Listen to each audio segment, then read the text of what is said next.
2026 தமிழ்நாடு சட்டமன்ற தேர்தலில் எக்ஸிட் போல் வெளியாயிருக்கு.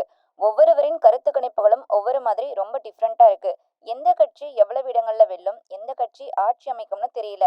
யாரு சிஎம் ஆவாங்கன்னு தெரிஞ்சுக்க ரொம்ப ஆர்வமா இருக்க இந்த சூழ்நிலையில ஒவ்வொரு சேனலும் ஒவ்வொரு மாதிரி சொல்கிறாங்க.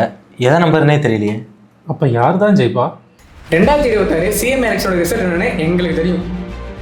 மக்கள் மத்தியில் பெரும் பேசும் பொருளாக இருந்த 2026 சிஎம் எலெக்ஷன் நம்ம தமிழ்நாட்டில் பெரிய ரெக்கார்ட் பிரேக் பண்ணி ஃபினிஷ் ஆகிருக்கு. இதுக்குள்ள யார் காரணம்? நானா? நீங்களா? நம்ம எல்லாரும் தான்.